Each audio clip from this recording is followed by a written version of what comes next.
This is a 2005 Chrysler Town & Country touring package, stow and go, rear AC on this one.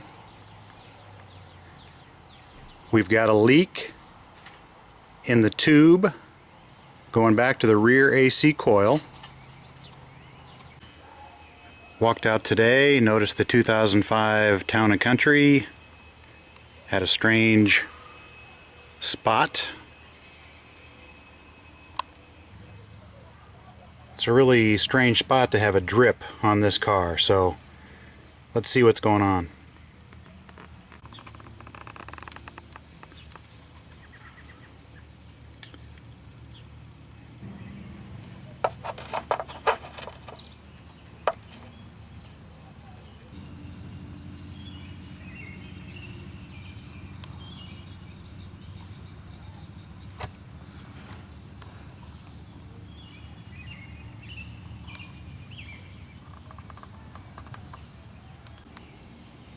This is the front of the car, the engine up here. Those air conditioner lines have a connection right here, but then they go all the way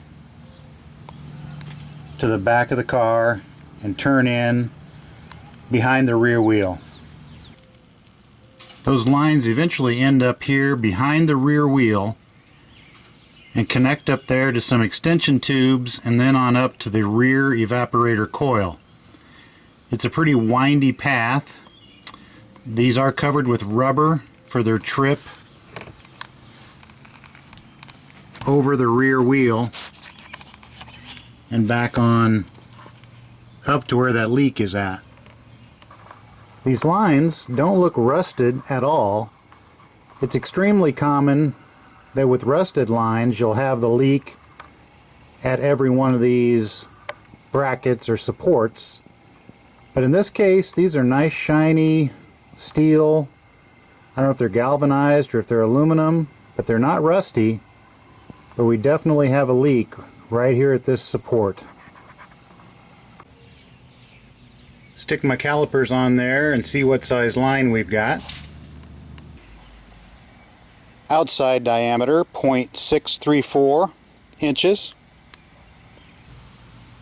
One option is to go to a dealership, get new tubes, replace them from the front all the way to the back where it turns up into that rear AC evaporator coil. That'd be pretty expensive. I've measured that tube. It appears to be 5/8 of an inch. If I can find a little replacement section of that tube, I may use a little kit called a Seal-Lok. Splice in a new section of tube in there. I'm going to go out and try and find some of that tube somewhere, but worst case scenario, I'll go to a junkyard with a little sawzall or a hacksaw and I'll chop a piece out of a van and use that. Just a quick easy check here. Take a magnet, see if a magnet will stick. Magnet does not stick to this, so that is an aluminum line. Another option is to install block-off plugs right here. That essentially eliminates the tubes going back to the rear AC coil. Obviously you won't have rear AC, but that might be an option for you.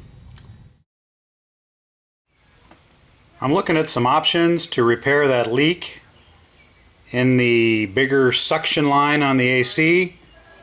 Cheap fix number one, cut a short section of 5/8 inch heater hose.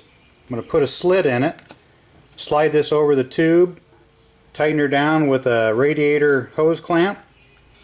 Hope that works as a temporary fix. A better idea I had is I ordered this Seal-Lok compression style tube repair. Dorman also makes one very similar. This one works with both 5/8 and 3/4 inch line. I've got 5/8. What I was kind of surprised is this, I thought would have like, two different things in there, but basically this works for either size. Of course, the sledgehammer fix is to replace this line from this point underneath the passenger seat all the way back around the tire and then back up, in, and underneath. The only issue with that is it's a little bit of a challenge to change. Would help if you had it up in the air. The part is $360 at the local dealership. At some online dealerships I can find it for about $250, $260. But for now I'm going to try the cheap fix, see if I can get by. With the cheap fix you don't have to open up the system, so I don't have to worry about getting the old refrigerant out. I don't have to worry about adding oil back in. I don't have to worry about changing the accumulator, which they recommend doing anytime you open the system.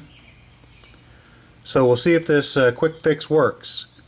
To give you a little idea, this has been leaking for about 2 days now, but it looks like it's almost stopped, and today I drove the van and the air conditioner still worked. So it's definitely a pretty small leak. It looks like if you were going to replace that entire line, it comes as a unit. You get both the supply and the return. I believe what I'm shooting right here is actually the heater lines. I think you'd have to loosen those, take off maybe one brake line, and then you could work your way around everything and get the new tubes installed.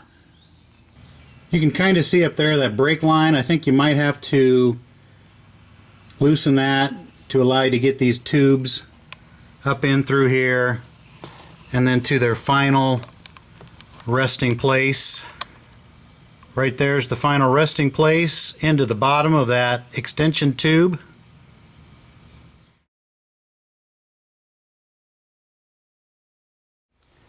I've got the short section of heater hose cut, got it slit down there so I can slide this over the 5/8 inch suction line. Then we'll put that hose clamp on there, tighten her up, hope it holds for a while. Once you get that bolt out of that support clamp, kind of stick a screwdriver in there where the bolt was and pry the two halves of the support apart. They don't make it easy. That support kind of wraps around, but it's kind of like a clam, and if you break the clam open here, you can pry it down a little bit. Okay, I finally got that clamp split open. I don't know if you can see the kind of the buildup of corrosion that forms between that tube and the clamp. We'll try and brush that off and clean that up the best we can. We'll see if we can squeeze our little hose in there and clamp it.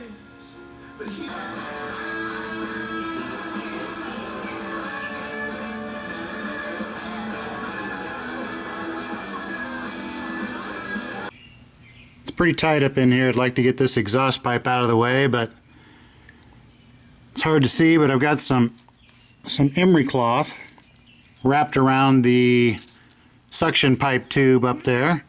And I'm just kind of, working back and forth on it and getting that kind of cleaned up. I've got it pretty well cleaned off. I was able to kind of loop that emery cloth around there not once but twice, kind of like a Boy Scout starting a campfire. You twist it around the piece of wood. That way you can kind of get the whole surface. Got her fairly cleaned up. Now I'm taking a little soapy water, squirting it on there. I can actually reach up there and touch the little hole, the pinhole, and I can hear it go as I put my finger off and on the little hole. I'm so close I can't tell if if it's in focus or not. See if I can take a picture, but there's a little pinhole right about in the middle of that bracket mark. Once again, this is not supposed to be a permanent fix. This is just to get me by until I can kind of schedule in and budget for a good replacement. But I've taken a small little bit of silicone, put it on the inside of this heater hose, and I'm going to clean that aluminum pipe up, tube, real good with some acetone. then put this on and hose clamp her down. Alright, I've got her in there. You want to tighten that down with a nut driver or maybe a socket and a ratchet.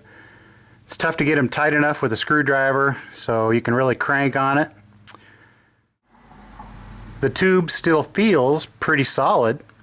Just a little pitted out area that had a hole in it, so we'll see. We'll see how this goes. So I'll kind of monitor the pressure on the air conditioner and we'll see if it continues to go down. Again, this is not a permanent fix. This is just to get me by until I can take the time to research, get the proper parts, figure out how I'm going to get everything off and put back on, organize with a buddy maybe to use his lift, you know, that kind of stuff. But this will get me by. You can see that bolt hole there where the bracket used to be. I've got the bracket slid up to here. I'm thinking about just drilling another hole and tapping it and moving that bracket, you know, about an inch, inch and a half upstream here.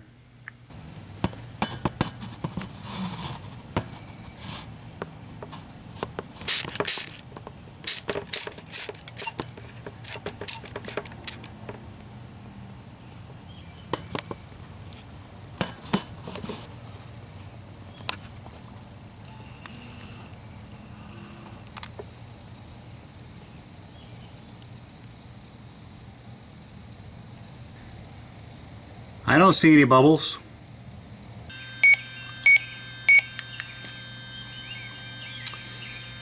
I've already sprayed some pink actual leak detector fluid onto the quick fix. I didn't see any noticeable bubbling, which was good. So now I'm going to take this fancy leak detector, which can detect minute levels. Right now I have it set on medium, which is still very sensitive. I'm going to go ahead and change it to low. With the meter on the low setting,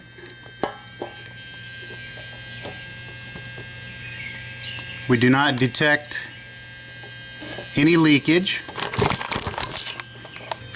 I'll go ahead and change it to the medium setting.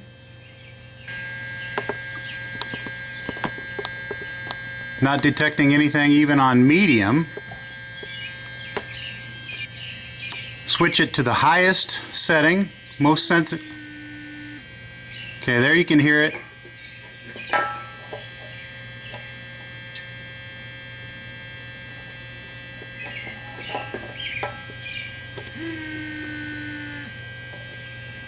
It's detecting something there on the highest setting.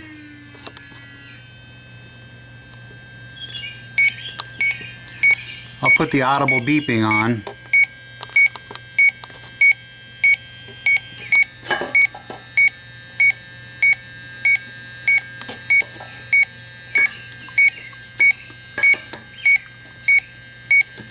Even on the highest setting, really not detecting any noticeable leak around this patch, so I'd say that's pretty good.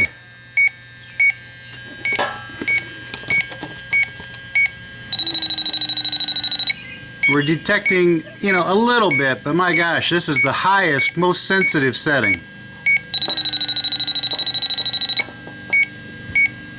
This meter is capable of detecting leaks as small as 0.05 ounces per year. One little can that you add to this is 12 ounces, and this thing can detect 0.05 ounces leaked out in 1 year. I've got a drill with kind of an extension bit. I'm going to get up in there and drill a new hole in the frame to remount that bracket at a different location. That bracket used to be mounted right there. Of course, that's where the leak was, right at the bracket where you got some dissimilar metal going on and you got some, you know, retention of all the gunk inside that bracket. So I'm going to drill a new hole and tap it right in here. It'd be nice if you could get this muffler pipe out of the way. I took a crack at undoing that nut. It's on there super tight. That bolt appears to be an M6 × 1. I couldn't find a socket that would grab the end of that tap, so I ended up using a Torx socket and then jamming some pieces of wire in there to kind of bind it up, and I was able to get that tap up and through there. Got the temporary patch installed, leak tested, doing really good job. I ended up adding about one 12-ounce can of refrigerant to the system. Looks like maybe I need another half can, but looks like it's going to work pretty good for at least a while. Got the clamp moved over. Got a new hole tap there. Got that screwed in tight.